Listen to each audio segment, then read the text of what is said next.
Who gon' take it there? Who gon' take it there? Who gon' take it there? Who gon' take it there? Electricity, electricity, electricity, electricity. You know what's in the air. You know what's in the air. You know what's in the air. You know what's in the air. It's possibility. It's possibility. It's possibility. It's possibility. Alright, so Zohran Mamdani had a big rally in New York City. We're in the final lead up to the general election for mayor, which is going to happen on November 4th. So they're kind of kicking off the last push. Had a big rally with some big names, speaking to a crowd of about 3,000 people. And this was hosted by Majority Report partially. I think they just kind of hosted the video streaming. It was hosted on their channel, as well as they did a little bit of talking to some guests beforehand, talking to people about Zohran Mamdani, how they became aware of him and what their part was in either his campaign or just being supporters of his. So I'll show you at least one clip from that. I was kind of hoping that we would get a speech from one of them, but it was mostly politicians, known politicians like Lina Khan, who was an official, not necessarily a politician. You also had Letitia James, who is the Attorney General of New York, who also has been charged recently with at least one count of mortgage fraud, which is bullshit. The mortgage fraud is the thing that they're going to try to use to throw at all these different people that Trump wants to persecute. Maybe it'll stick, maybe it won't, I don't know. But it was interesting to have Letitia James there. She honestly delivered a pretty stirring speech, as well as expressing that she has no plans to back down. So I appreciated hearing that from her. Lina Khan also did a great job. I thought it was very pointed that they had her, as well as it was hosted by Gianmarco Soresi, who is a comedian who's been doing some great work over the last couple years, maybe really gaining prominence by doing comedy from a sort of left-wing perspective, which I think is conspicuously missing. So he did a good job hosting this, and it was an interesting rally overall. And I think what we're seeing take shape is the future of left-wing politics, potentially the future of the Democratic Party. So that's the dynamic I want to get into here in terms of what this could look like over the coming months and years. Zohran Mamdani has not secured the win in the general yet. He's still comfortably ahead. Eric Adams seemed to have been forced to step down, or he stepped down at the behest of Trump or something like that. Who knows what they gave him, but he decided he's not going to continue running, which narrows the field. So now it's pretty much just Zohran and Cuomo. But it is encouraging to see younger faces who are taking on the same type of energy that Bernie Sanders was commanding in his runs for president. So that's what I want to focus on here. I'll show you some clips from this rally so you guys can get a sense, and then we'll talk about what the game plan is from here. Generations ago, the American people took on the robber barons who were squeezing workers, small businesses, and families all across this country. They took on corrupt oligarchs who thought that they were above the law. We won back then, and with a new generation of leaders like Zohran, we can win again.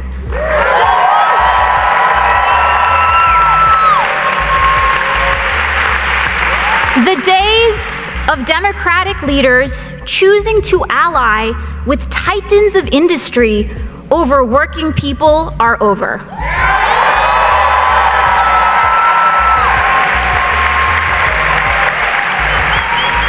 As we've seen since January, the oligarchs will not defend democracy, and when given the choice, they have chosen self-enrichment and profit over any commitment to the rule of law and the fundamental values of this country. And we are living through twin crises, a crisis of affordability and a crisis of wage stagnation. Rent is up, and yes, it is too damn high. Groceries cost more, and too many families are living from one paycheck to the next. And childcare is too expensive, and too many New Yorkers are leaving the city because of failed policies of this city and state.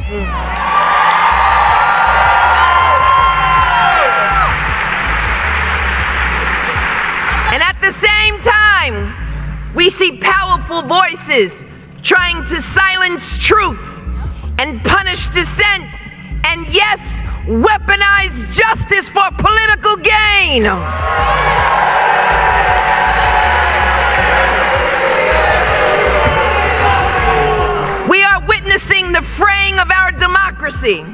the erosion of our system of government. This, my friends, is a defining moment in our history. Let us stand together to defend our rights, to protect every safeguard, every institution, every immigrant. Billionaires like Bill Ackman and Ronald Lauder have poured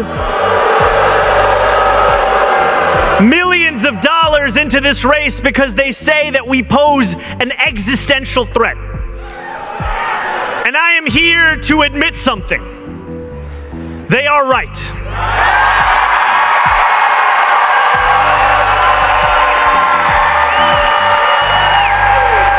We are an existential threat to billionaires who think their money can buy our democracy.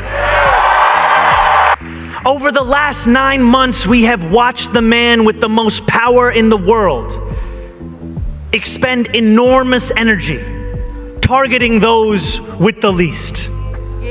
Whether you are an immigrant, a member of the trans community, one of the many black women that Donald Trump has fired from a federal job, a single mom still waiting for the cost of groceries to go down, or anyone else with their back against the wall, your struggle is ours too.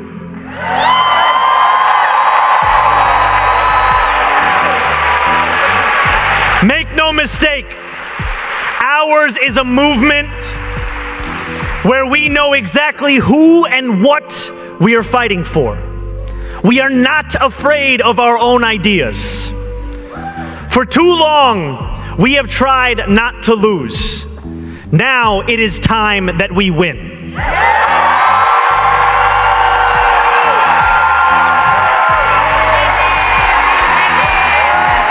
And I know that since we won on June 24th, there have been some who have questioned whether that we aspire towards is possible. Whether the young people they speak of as the future could also be the present. Whether a left that has critiqued could also be the left that delivers. To that, my friends, I have a very simple answer. Yes. Okay, I love what Lina Khan said about titans of industry and how they have not protected democracy. That seems to be a direct reference to something that Kamala Harris recently said. She said that she thought the titans of industry would defend the guardrails of democracy from somebody like Donald Trump. Obviously a very stupid thing to think. So to see Lina Khan, somebody who worked with Kamala Harris, I don't know how closely, but in the same administration, she's clearly signaling that this is a version of Democrats that is going in a different direction than that. I also liked Letitia James's speech. Like I said, I mean, she was maybe a little bit self-aggrandizing here, focusing on the efforts against her and herself being attacked, which is fair. I mean, she is one of the first and primary targets of the Trump administration. I think their efforts against her are going to fail. I don't really see it having long-lasting implications. And if anything, they might just make her a very powerful figure on the national stage, like I said. So we'll see. Maybe she's gearing up to run for governor at some point, and we'll see. I liked hearing her talk economics here and talk about things from a perspective of inequality and people struggling to make ends meet, stuff like that. I haven't heard that type of talk from her. I haven't heard that much from her in general, but it's nice that Zohran Mamdani is encouraging people to speak on these economic issues and the sort of destitution faced by people, encouraging their constituents to acknowledge that and try to present solutions for it. And as you know, Zohran Mamdani obviously hammered that home, and he really lays out this idea of the amount of power that's in a room like that, where you have all these people who are excited, and you have so many people that are gathering and organizing around the efforts of Zohran Mamdani. And that reminds me of the Bernie Sanders theory on executive leadership, which we never got to see him carry out. But the Bernie Sanders theory was essentially that in trying to pass something like Medicare for all, you're going to run up against obstacles, big obstacles that are bigger than whatever your power is as an executive. Even as president, you can't necessarily just do anything you want. Trump is obviously doing a different kind of theory of presidential power, but he has the support of the ruling class in all of those things, which is mainly why he's able to get away with it. But in the case of Bernie Sanders, trying to institute healthcare for all or transform the exploitative nature of our society would lead to all of the levers of power controlled by anybody who's not in his administration being turned against him. The media and everything, they're going to say he's a tyrant, blah, blah, blah. So the theory was that if you, as the executive branch, use the bully pulpit to create large roiling masses of people that are mobilized to the same cause, be it Medicare for all or something else, you can overcome those institutional or corporate or financial challenges that might come up against that, somebody who's just the president might not be able to do. And that's a big part of what buoys Trump as well. The political capital that he has from the base that will not abandon him seemingly no matter what is a big reason that he's able to get away with as much as he gets away with, as well as, like I said, the backing of corporate America. So it's entirely likely that Zohran's going to win this race unless something crazy happens. Hopefully it doesn't. And after that, there's two questions. What does it look like for Zohran Mamdani to actually implement these policies? Some of them are going to be easier to implement than others. And the other question is, how do you replicate the success of Zohran Mamdani's campaign across the country? It's very hopeful to see this happening in New York, but I'm sure there's many of you who don't live in New York and don't live in a city like New York that are wondering, how am I going to see this type of transformation in our politics locally? Because chances are good that you still have psycho Republicans that want to trample people's rights, and you have feckless corporate Democrats that are taking money from corporations and developers and have no interest in separating themselves from the sort of like Democrat mush that we've become accustomed to. So how do we take what Zohran is doing and turn it into something that nationally is changing the tone and the direction of our politics? We're not at that point yet.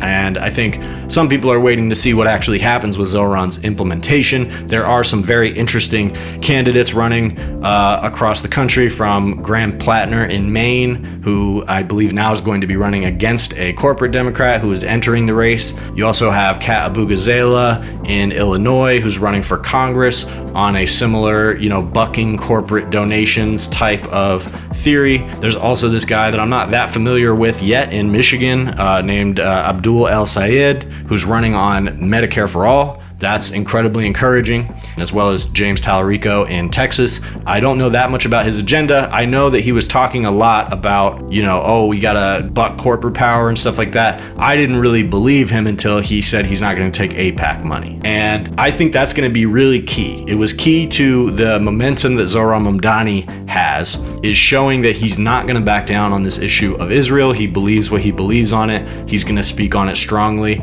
And mainly the point I'm trying to make here is that it's going to be a series of Democrats having to identify the issue that is going to give people the impression that they're not going to take corporate money. So I think AIPAC is a big deal. I think any Democrat that is publicly rejecting AIPAC is going to have a much easier time building national momentum.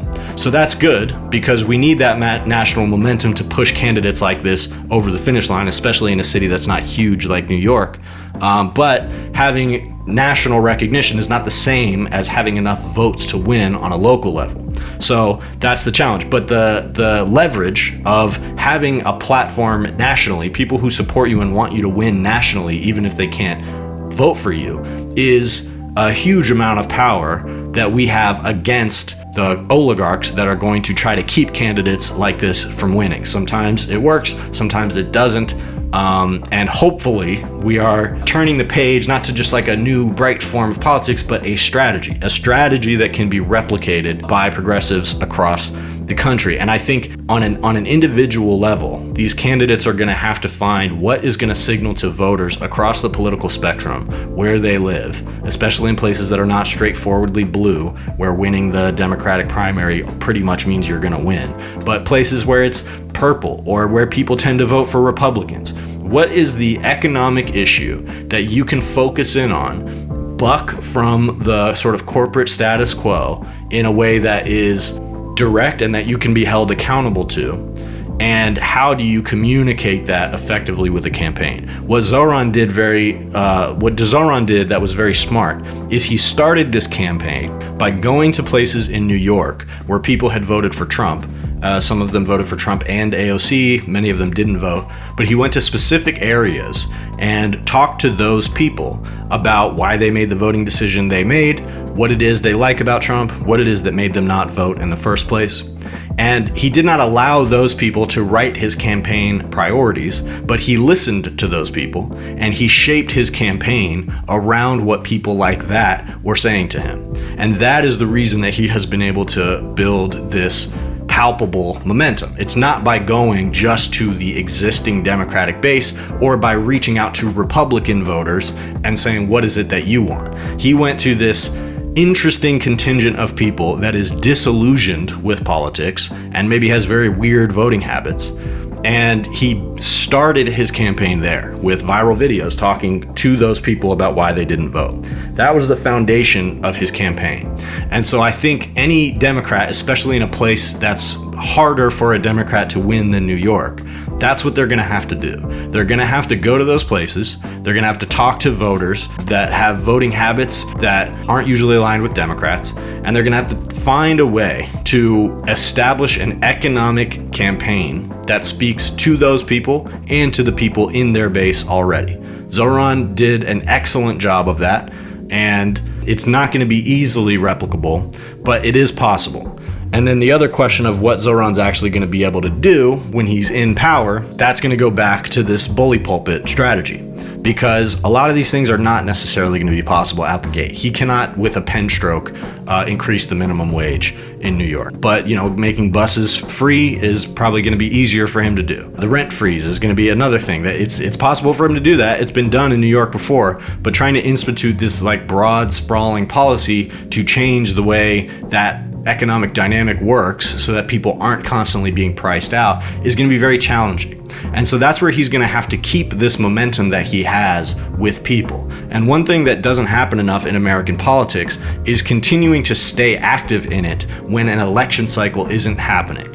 And so that's a lesson that it's good for all of us to internalize right now, that these in-between times when elections aren't necessarily happening is some of the most valuable time to be organizing. And if you can keep attention on you during those times, if you can keep attention on certain issues during those times, that's when you can build some serious momentum behind it. And so I think that's probably what Zohran is going to be focusing on, is talking to people regularly and regularly agitating for these economic policies that he wants to get through, as well as doing whatever types of behind the scenes politics that he's going to have to do. And that's where us as the common folk, we don't know what that's going to look like. Zohran Mamdani probably doesn't know what that's going to look like for him to play the actual games of politics that it's going to take to get these policies across the finish line. But what he's going to have to do is keep a steady drum of support and supporters behind him, so that whoever he's talking to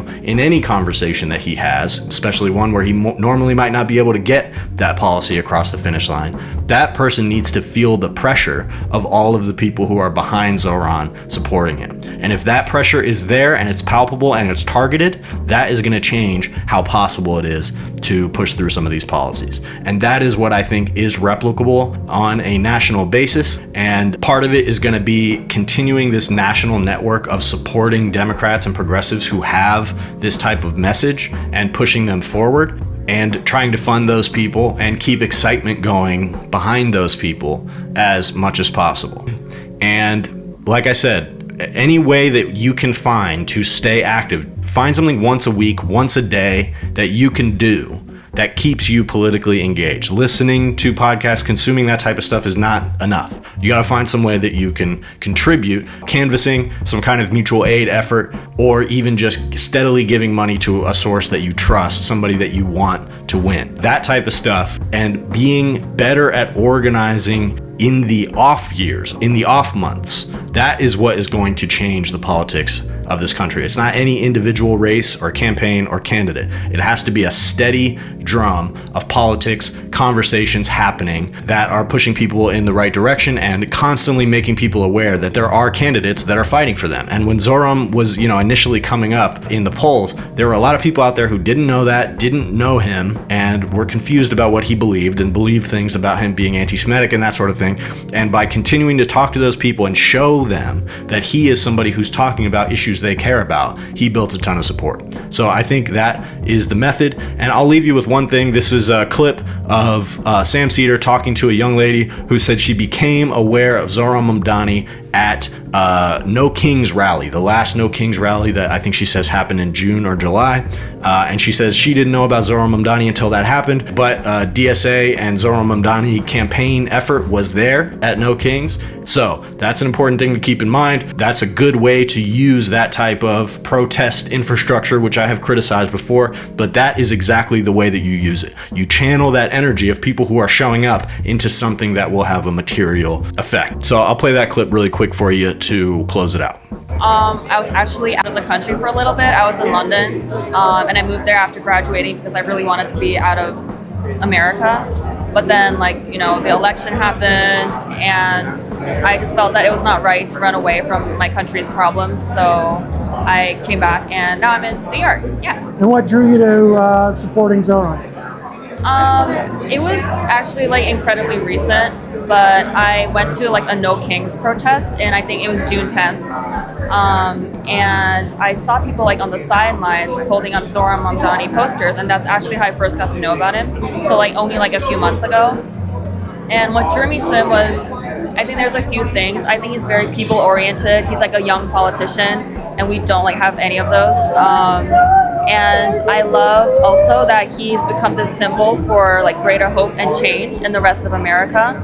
And I think American politics for the left and for Democrats in general, there's been wave after wave of pessimism, cynicism that's just kind of been pervasive in all of our communities, across age gaps. And I just think that I love whenever I go to volunteer meetings or when I'm canvassing and I'm with other Zohran Mamdani supporters, he generally has become a kind of symbol for hope. Pressure getting pressed, do you feel it now? What even happens next, I don't really know. Voice carries less, can you hear me now? Soon as I get blessed, time's running out. Pressure getting pressed. Pressure getting pressed. Feel the pressure getting pressed. Yeah. Pressure, do you feel it now? I'm just saying this.